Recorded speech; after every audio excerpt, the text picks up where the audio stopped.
दिल्ली से मुंबई जाने वाली रात्रि एक्सप्रेस समय पर स्टेशन से रवाना हुई।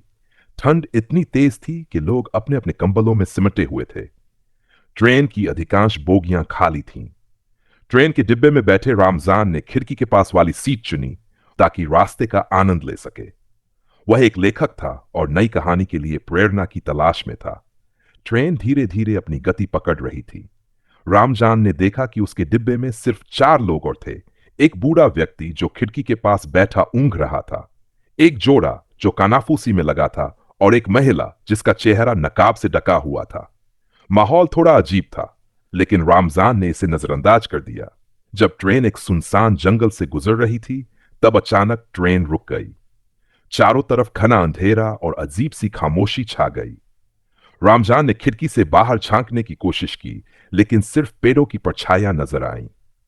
ट्रेन का इंजन भी बंद हो चुका था। डिब्बे में बैठे लोग बेचैन होने लगे।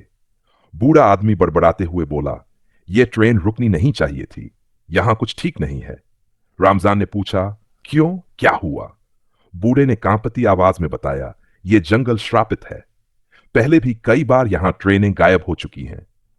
और जिन लोगों ने इस ट्रेन को आखिरी बार देखा था, वे बताते हैं कि उसमें अजीब सी आवाजें आती थीं। इतने में ट्रेन की लाइट्स चमकने लगीं। माहौल में ठंडक और बढ़ गई। अचानक वह नकाबपोश महिला उठकर खड़ी हो गई और बिना कुछ कहे डिब्बे के बाहर चली गई। रामजान ने उसे रोकने की कोशिश की, लेकिन वह जैसे हवा में गायब हो गई। डिब्बे में अब सन्नाटा पसर गया था। ट्रेन के बाकी यात्रियों ने भी गायब होना शुरू कर दिया। रामजान डर के मारे हिल भी नहीं पा रहा था। तभी ट्रेन के भीतर एक अजीब सी सिसकी सुनाई दी। उसने मुड़कर देखा तो वही नकाबपोश महिला खून से लथपथ उसके ठीक सामने खड़ी थी। उसकी आंखें सफेद थी और मुंह से चीख निकल रही थी। तुम इस ट्रेन में क्यों आए? महिला ने धीमे लेकिन भयानक स्वर में पूछा। रामजान ने कांपते हुए जवाब दिया, मुझे नहीं पता था कि। महिला ने उसकी बात काटते हुए कहा, यह ट्रेन तुम्हें कभी मंजिल तक नहीं पहुंचने देगी। यह ट्रेन आत्माओं की कैद है। अब तुम भी इसका हिस्सा हो। रामजान ने भागने की कोशिश की, लेकिन ट्रेन के दरवाजे बंद हो चुके थे। वह चिल्लाया, लेकिन उसकी आवाज जैसे डूब गई। अचानक ट्रेन फिर से चलने लगी, लेकिन अब वह जंगल से गुजरते हुए धरती से ऊपर उठ चुकी थी। रामजान ने खिड़की से बाहर देखा। नीचे सिर्फ अंधकार और दूर से आती आत्माओं की चीखें सुनाई दे रही थीं। अगली सुबह मुंबई स्टेशन पर रात्रि एक्सप्रेस पहुंची, लेकिन उसमें कोई भी यात्री नहीं था। रेलवे अधिकारी हैरान थे। ट्रेन की लाइट्स जल रही थीं, इंजन चालू था, लेकिन किसी इंसान का कोई निशान नहीं। कहते हैं, रात्रि एक्सप्रेस में चढ़ने वाले लोग कभी वापस नहीं आते। क्या आप इस ट्रेन में सफर करने की हिम्मत करेंगे? मुंबई स्टेशन पर रात्रि एक्सप्रेस खाली आई थी। रेलवे अधिकारियों ने तुरंत ट्रेन की जांच शुरू की। हर डिब्बा खाली था, लेकिन अजीब बात यह थी कि कुछ सीटों पर सामान रखा हुआ था, जैसे किसी ने उन्हें अचानक छोड़ दिया हो। अधिकारियों को एक डायरी मिली, जो खिड़की के पास की सीट पर रखी थी। डायरी पर नाम लिखा था, रामजान। डायरी के पन्ने पलटते ही उनका खून ठंडा हो गया। उसमें रामजान की लिखावट में लिखा था, यह मेरी आखिरी कहानी है। अगर कोई इसे पढ़ रहा है तो समझ लें कि मैं अब इस दुनिया में नहीं हूं। रात्रि एक्सप्रेस सिर्फ एक ट्रेन नहीं है, यह एक फंदा है। डायरी में रामजान ने पूरी घटना का वर्णन किया था, ट्रेन के रुकने से लेकर नकाबपोश महिला तक। लेकिन सबसे डरावनी बात यह थी कि आखिरी पन्ने पर लिखा था, अगर यह डायरी तुम तक पहुंची है तो सावधान रहो, अब यह ट्रेन तुम्हें भी बुलाएगी। मुंबई स्टेशन पर अजीब घटनाएं। डायरी मिलने के कुछ दिन बाद स्टेशन पर काम करने वाले कर्मचारियों ने अजीब चीजें नोटिस करनी शुरू कर दी। रात को ट्रेन की आवाजें सुनाई देती, जबकि कोई ट्रेन नहीं गुजर रही होती। कुछ कर्मचारियों ने बताया कि उन्होंने खिड़कियों में सफेद आंखों वाली परछाइयां देखी हैं। एक रात स्टेशन पर एक सफाई कर्मी ने उस नकाबपोश महिला को प्लेटफॉर्म पर देखा। वह धीमे कदमों से सफाई कर्मी की तरफ बढ़ रही थी। सफाई कर्मी डर के मारे भागा, लेकिन अगली सुबह उसकी लाश स्टेशन के पास पाई गई। उसके चेहरे पर डर और खून जमा हुआ था। रामजान की कहानी अधूरी नहीं थी। रामजान की डायरी पढ़ने के बाद एक पत्रकार अनिल मेहरा इस ट्रेन की सच्चाई जानने के लिए उत्सुक हुआ। उसने जांच शुरू की और पता लगाया कि यह ट्रेन 20 साल पहले एक भयानक दुर्घटना का शिकार हुई थी। एक रात इस ट्रेन का ब्रेक फेल हो गया था और यह जंगल में पटरी से उतर गई थी। उस हादसे में 300 से ज्यादा लोग मारे गए थे। लेकिन हैरानी की बात यह थी कि कई यात्रियों के शव कभी मिले ही नहीं। तभी से लोगों ने कहना शुरू किया कि वह ट्रेन भूतिया हो गई है। अनिल ने तय किया कि वह रात्रि एक्सप्रेस में सफर करेगा। उसने अपने कैमरे और रिकॉर्डर तैयार किए। अगली बार जब ट्रेन दिल्ली से मुंबई के लिए रवाना हुई तो वह उसमें चढ़ गया। ट्रेन में अनिल का सफर। अनिल को शुरू में सब सामान्य लगा, लेकिन जैसे ही ट्रेन जंगल में पहुंची, अजीब चीजें होने लगीं। लाइट्स चपकने लगीं। ट्रेन के डिब्बे खाली लगे थे, जबकि उसने चढ़ते समय कई यात्रियों को देखा था। रात के 3 बजे ट्रेन अचानक रुक गई। खामोशी इतनी गहरी थी कि अनिल का दिल तेजी से धड़कने लगा। तभी उसे एक धीमी सिसकी सुनाई दी। उसने देखा कि नकाबपोश महिला उसके डिब्बे में थी। तुम यहां क्यों आए हो? महिला ने अनिल से पूछा। अनिल ने कांपते हुए जवाब दिया, मैं सच्चाई जानने आया हूं। महिला ने मुस्कुराते हुए कहा, सच्चाई जाननी है तो इसकी कीमत चुकानी पड़ेगी। तुम भी अब इस ट्रेन का हिस्सा बनोगे। अचानक चारों तरफ अंधेरा छा गया। अनिल की चीख किसी ने नहीं सुनी। एक और गुमशुदगी। अगली सुबह जब ट्रेन मुंबई पहुंची तो उसमें अनिल का कोई पता नहीं था। उसका कैमरा और रिकॉर्डर सीट पर मिले, लेकिन उसमें सिर्फ अनिल की चीखों की आवाज रिकॉर्ड थी। क्या यह ट्रेन तुम्हें भी बुला रही है? अगर तुमने इस कहानी को पढ़ा है तो याद रखना, रात्रि एक्सप्रेस सिर्फ एक ट्रेन नहीं है। यह एक श्राप है जो तुम्हें भी अपने जाल में खींच सकती है। क्या तुम इसे अनदेखा कर पाओगे? मुंबई स्टेशन पर अनिल का सामान मिलने के बाद पुलिस और रेलवे अधिकारियों ने इस ट्रेन की जांच का फैसला किया। उन्होंने ट्रेन को अगली रात के लिए रोक दिया और एक टीम बनाई जिसमें पुलिस, वैज्ञानिक और रेलवे इंजीनियर शामिल थे। उनकी योजना थी कि जब ट्रेन दिल्ली से निकले तो वह हर घटना पर नजर रखें और ट्रेन का रहस्य सुलझाएं। जांच दल का सफर शुरू। जांच दल ने ट्रेन के अंदर अपने उपकरण और कैमरे लगा लिए। ट्रेन ने तय समय पर अपनी यात्रा शुरू की। दिल्ली स्टेशन पर सब कुछ सामान्य लग रहा था। ट्रेन यात्रियों से भरी हुई थी। लेकिन जैसे ही ट्रेन सुनसान इलाके में पहुंची, घटनाएं शुरू हो गई। रात के 2 बजे अचानक ट्रेन की गति कम हो गई। लाइट्स फिर से चपकने लगीं। टीम ने महसूस किया कि डिब्बे से यात्रियों की संख्या घटने लगी थी। कैमरों में पहले भरे हुए डिब्बे अब खाली दिख रहे थे। टीम के वैज्ञानिक शर्मा ने देखा कि उनके डिब्बे में बैठी एक महिला धीरे धीरे गायब हो रही थी। उसने तुरंत रिकॉर्ड करना शुरू किया। तभी अचानक खिड़की पर एक परछाई दिखी। परछाई का चेहरा डरावना और विकृत था। यह ट्रेन आत्माओं का घर है, परछाई ने कहा। डॉक्टर शर्मा कांपते हुए बोले, कौन हो तुम? परछाई ने कहा, हम वे हैं जिन्हें इस ट्रेन ने निगल लिया। यह ट्रेन कभी किसी को वापस नहीं लौटने देती। अब तुम भी हमारे जैसे बनोगे। टीम का गायब होना।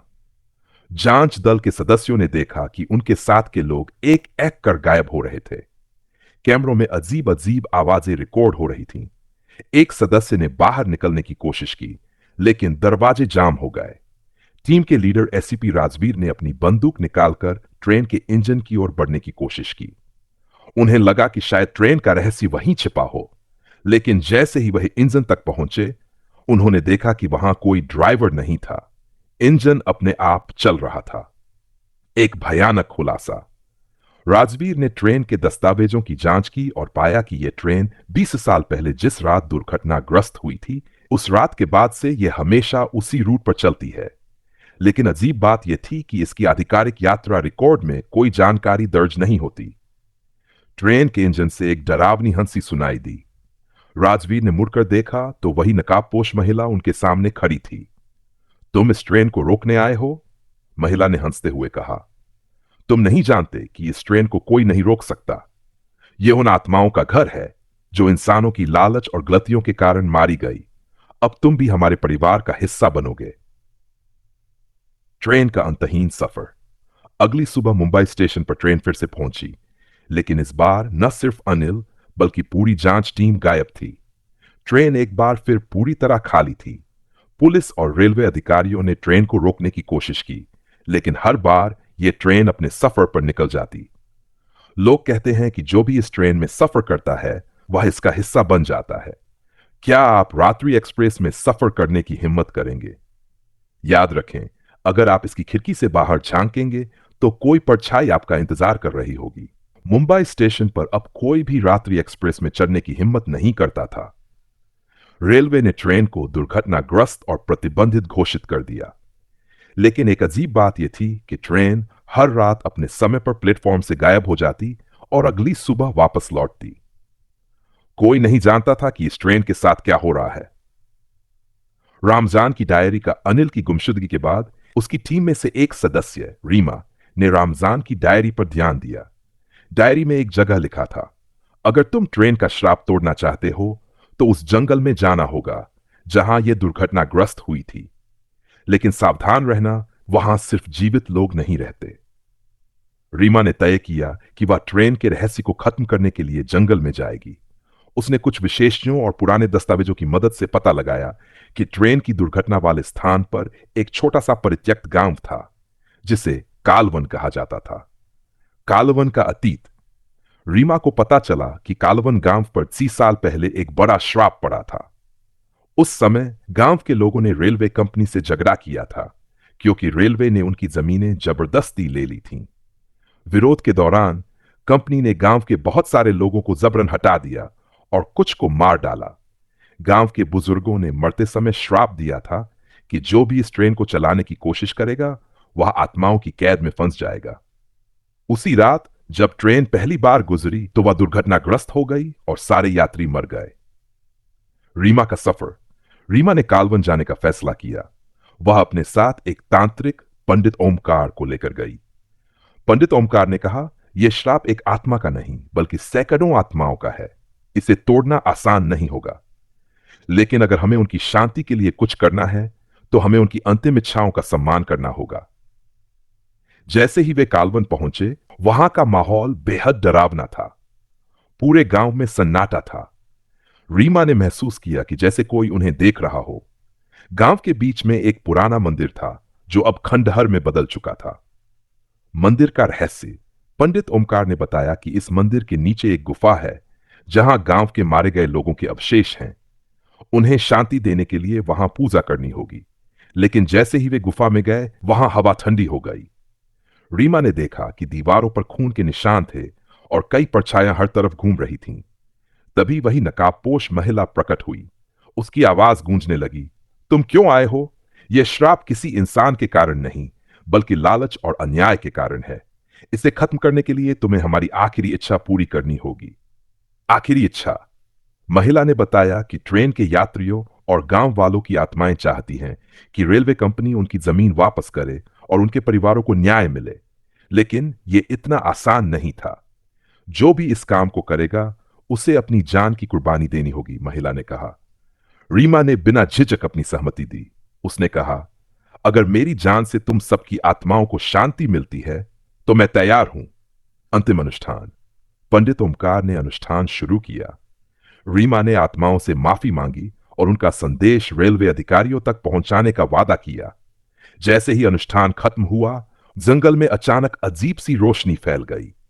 नकाबपोश महिला और दूसरी आत्माएं मुस्कुराई और हवा में घुलने लगीं। रात्रि एक्सप्रेस का अंत। अगली सुबह मुंबई स्टेशन पर रात्रि एक्सप्रेस पहुंची। इस बार ट्रेन में कोई भूतिया घटना नहीं हुई। रेलवे अधिकारियों ने घोषणा की कि ट्रेन अब फिर से सामान्य हो चुकी है। लेकिन रीमा ट्रेन से वापस नहीं लौटी। लोग कहते हैं कि उसकी आत्मा अब ट्रेन की रक्षक बन गई है ताकि कोई इसे फिर से श्रापित न कर सके। क्या आप अब भी इस ट्रेन में सफर करेंगे? शायद रीमा की आत्मा आपको सुरक्षित रखे, या शायद नहीं। रीमा के बलिदान के बाद कुछ समय तक रात्रि एक्सप्रेस सामान्य रूप से चलती रही। यात्रियों ने अब इस ट्रेन में सफर करना फिर से शुरू कर दिया था। सब कुछ ठीक लग रहा था, लेकिन श्राप की गहराई को शायद किसी ने समझा नहीं। अजीब घटनाओं की वापसी। एक रात जब ट्रेन मुंबई से दिल्ली जा रही थी, तब एक नई घटना घटी। ट्रेन में सफर कर रहे एक व्यक्ति अर्जुन ने अपने डिब्बे में अजीब चीजें नोटिस की। खिड़की से बाहर झांकते वक्त उसने देखा कि ट्रेन पटरी पर नहीं बल्कि एक घने जंगल के बीच हवा में चल रही थी। उसने ये बात सहयात्रियों को बताई, लेकिन किसी ने उसकी बातों पर ध्यान नहीं दिया। अर्जुन ने महसूस किया कि डिब्बे में बैठे यात्री धीरे धीरे अजीब व्यवहार कर रहे थे। कुछ यात्रियों की आंखें सफेद हो चुकी थी और कुछ बिना पलक झपकाए उसे घूर रहे थे। अर्जुन को याद आया कि उसने रात्रि एक्सप्रेस के बारे में सुनी हुई कहानियां पढ़ी थीं। उसने महसूस किया कि ट्रेन पर श्राप पूरी तरह से खत्म नहीं हुआ है। वह डरते डरते अगले डिब्बे में गया और देखा कि वहां कोई नहीं था। अचानक उसे एक धीमी आवाज सुनाई दी। यह आवाज किसी महिला की थी। तुम यहां क्यों आए हो? अर्जुन ने मुड़कर देखा तो वही नकाबपोश महिला उसके सामने खड़ी थी। तुम्हें क्या चाहिए? अर्जुन ने कांपते हुए पूछा। महिला ने कहा, श्राप कभी खत्म नहीं हुआ। रीमा ने हमें मुक्ति दी, लेकिन यह ट्रेन अभी भी श्रापित है। जो भी इसमें सफर करता है वह उस श्राप का हिस्सा बन जाता है। भूतिया जंगल। महिला ने अर्जुन से कहा कि अगर वह अपनी जान बचाना चाहता है तो उसे उस जंगल में जाना होगा जहां ट्रेन की दुर्घटना हुई थी। लेकिन याद रखना, तुम अकेले नहीं होगे। इस बार आत्माएं तुम्हारी मदद नहीं करेंगी। अर्जुन की यात्रा। अर्जुन ने किसी तरह अगले स्टेशन पर ट्रेन से उतरने का फैसला किया, लेकिन जैसे ही उसने ट्रेन का दरवाजा खोला, वह स्टेशन के बजाय एक अजीब से सुनसान जंगल में उतर चुका था। वहां सिर्फ सन्नाटा था और पेड़ों की परछाइयों में कुछ अजीब आकृतियां घूम रही थीं। उसने देखा कि एक पुराना प्लेटफॉर्म वहां खंडहर में बदल चुका था। प्लेटफॉर्म के पास एक पत्थर पर लिखा था, यह वह जगह है जहां श्राप शुरू हुआ। सावधान रहो क्योंकि तुम अब इसकी सीमा में हो। अंतिम परीक्षा। अर्जुन ने जंगल के अंदर कदम रखा। पेड़ों के बीच से अजीब आवाजें आ रही थीं। अचानक उसने देखा कि ट्रेन की पुरानी जली हुई बोगियां उसके सामने खड़ी थी। इन बोगियों से भूतिया परछाइयां निकल रही थीं। एक परछाई ने उससे कहा, अगर तुम ट्रेन के श्राप को हमेशा के लिए खत्म करना चाहते हो तो तुम्हें हमारी आखिरी इच्छा पूरी करनी होगी, लेकिन इसकी कीमत तुम्हारी जान हो सकती है। अर्जुन ने हिम्मत जुटाकर पूछा, तुम्हारी इच्छा क्या है? श्राप का अंत? परछाई ने कहा, हमें शांति चाहिए। इस ट्रेन को हमेशा के लिए नष्ट करना होगा। इसे इस जंगल में दफन करो ताकि हमारी आत्माएं मुक्त हो सकें। लेकिन अगर तुमने कोशिश की और असफल रहे तो तुम भी हमारे जैसे बन जाओगे। अर्जुन ने अपनी पूरी ताकत जुटाकर ट्रेन को नष्ट करने की योजना बनाई, लेकिन जैसे ही उसने काम शुरू किया, जंगल में तेज हवाएं चलने लगीं। आत्माओं ने उसे रोकने की कोशिश की। अर्जुन ने अपनी जान की परवाह किए बिना ट्रेन की आखिरी बोगी में आग लगा दी। आग की लपटें आत्माओं को जलाने लगीं। एक भयानक चीख जंगल में गूंज उठी। सुबह के समय जंगल शांत हो चुका था। ट्रेन की कोई निशानी नहीं थी। अर्जुन का शरीर वहां नहीं मिला, लेकिन लोगों का कहना है कि उसने ट्रेन के श्राप को हमेशा के लिए खत्म कर दिया। रीमा के बलिदान के बाद कुछ समय तक रात्रि एक्सप्रेस सामान्य रूप से चलती रही। यात्रियों ने अब इस ट्रेन में सफर करना फिर से शुरू कर दिया था। सब कुछ की कहानियां पड़ी थीं। उसने महसूस किया कि ट्रेन पर श्राप पूरी तरह से खत्म। भूतिया ट्रेन हैं। अर्जुन के बलिदान के बाद कुछ समय तक सब शांत रहा। रात्रि एक्सप्रेस का नाम बदलकर शांति एक्सप्रेस कर दिया गया और रेलवे अधिकारियों ने इस रूट को फिर से आम यात्रियों के लिए खोल दिया। लेकिन क्या सच में श्राप खत्म हो गया था, या यह सिर्फ एक झूठा भ्रम था? एक नई शुरुआत। कुछ महीने बाद ट्रेन में सफर करने वाले यात्रियों ने फिर से अजीब घटनाओं की शिकायत की। एक यात्री ने बताया कि उसने खिड़की के बाहर एक बुरी तरह जली हुई बोगी को चलते हुए देखा। कुछ यात्रियों ने सुना कि ट्रेन की दीवारों से धीमी धीमी चीखें आ रही थीं। ट्रेन की नई गार्ड नेहा को इस ट्रेन की पुरानी कहानियों के बारे में नहीं पता था। उसने इन घटनाओं को सिर्फ अफवाह मानकर अनसुना कर दिया। लेकिन एक रात जब ट्रेन एक सुनसान पुल से गुजर रही थी, उसे अजीब आवाजें सुनाई देने लगीं। नेहा ने खिड़की से बाहर देखा तो उसे एक नकाबपोश महिला पुल के नीचे खड़ी दिखाई दी। महिला ने अपनी सफेद आंखों से सीधे नेहा की तरफ देखा और धीरे से कहा, श्राप कभी खत्म नहीं होता, यह सिर्फ छिपता है। नेहा का डरावना अनुभव। नेहा ने महसूस किया कि ट्रेन में कुछ गलत हो रहा है। उसने अपने सहकर्मी को इसकी जानकारी दी, लेकिन उसने भी इसे मजाक में उड़ा दिया। लेकिन जैसे ही ट्रेन ने जंगल का इलाका पार किया, सभी यात्रियों ने देखा कि खिड़कियों के बाहर अंधेरा छा गया था। ट्रेन अचानक रुक गई। सभी यात्रियों में खलबली मच गई। नेहा ने गार्ड के केबिन से बाहर झांक कर देखा कि ट्रेन के आसपास सफेद धुंध फैल रही थी। अचानक ट्रेन के आखिरी डिब्बे से तेज चीखों की आवाज आई। डिब्बे में छिपा हुआ रहस्य। नेहा ने हिम्मत करके डिब्बे की तरफ कदम बढ़ाए। जब उसने दरवाजा खोला तो देखा कि डिब्बा पूरी तरह खाली था, लेकिन फर्श पर खून के निशान थे। जैसे ही उसने जांच शुरू की, डिब्बे का दरवाजा अपने आप बंद हो गया। नेहा ने मुड़कर देखा तो वही नकाबपोश महिला उसके सामने खड़ी थी। उसने डरते हुए पूछा, तुम कौन हो? मुझे क्यों परेशान कर रही हो? महिला ने जवाब दिया, यह ट्रेन सिर्फ आत्माओं का घर नहीं है। यह उन लोगों का श्राप है जो लालच और धोखे के कारण मारे गए। अर्जुन ने श्राप को खत्म करने की कोशिश की, लेकिन कुछ आत्माएं अब भी शांति नहीं चाहती। आखिरी चेतावनी। महिला ने नेहा से कहा, अगर इस श्राप को खत्म करना है तो तुम्हें पूरी ट्रेन को नष्ट करना होगा। लेकिन याद रखना, अगर तुम असफल रही तो यह ट्रेन हमेशा के लिए तुम्हारी कैद बन जाएगी। नेहा ने डर के बावजूद हिम्मत जुटाई और इंजन की तरफ बढ़ी। उसने ट्रेन के कंट्रोल सिस्टम को नष्ट करने की कोशिश की, लेकिन तभी धुंध में छिपी कई परछाइयां प्रकट हो गई। ये आत्माएं नेहा पर झपटदान। नेहा ने आखिरी बार हिम्मत करके ट्रेन को पटरी से उतारने की कोशिश की। उसने इंजन को तेज गति से चलाया और ट्रेन को पुल से नीचे गिरा दिया। ट्रेन के गिरते ही एक भयानक आवाज हुई और चारों तरफ रोशनी फैल गई। अगले दिन जब बचाव दल वहां पहुंचा तो ट्रेन के मलबे में नेहा का कोई सुराग नहीं मिला, लेकिन जंगल में अब पूरी तरह सन्नाटा था। क्या श्राप खत्म हुआ? रेलवे अधिकारियों ने इस घटना के बाद उस रूट को हमेशा के लिए बंद कर दिया, लेकिन लोगों का कहना है कि अगर कोई उस पुराने पुल के पास जाता है तो उन्हें ट्रेन की सीटी सुनाई देती है। और अगर कोई रात को वहां रुकता है तो नकाबपोश महिला अब भी उनसे पूछती है, तुम यहां क्यों आए हो? क्या आप उस पुल के पास जाने की हिम्मत करेंगे, या ट्रेन की आत्माएं अब भी आपकी राह देख रही हैं? शांति एक्सप्रेस का सफर खत्म हो गया था, लेकिन इसके पीछे छिपा श्राप अब भी खत्म नहीं हुआ था। पुल और उसके आसपास का इलाका अब भी रहस्यमयी और भयावह बना हुआ था। रेलवे ने उस रूट को बंद कर दिया था, लेकिन वहां से गुजरने वाले स्थानीय लोग अब भी कहते हैं कि रात ट्रेन की सीटी और यात्रियों की चीखें सुनाई देती हैं। एक साहसी खोजकर्ता। एक साल बाद राहुल, जो भूतिया कहानियों और घटनाओं पर रिसर्च करता था, ने इस ट्रेन के बारे में सुना। वह इस जगह पर जाने के लिए बहुत उत्साहित था। उसने पुल और जंगल के रहस्यों को कैमरे में कैद करने का फैसला किया। राहुल ने अपने साथ आधुनिक उपकरण जैसे नाइट विजन कैमरे, डिटेक्टर और माइक्रोफोन लिए।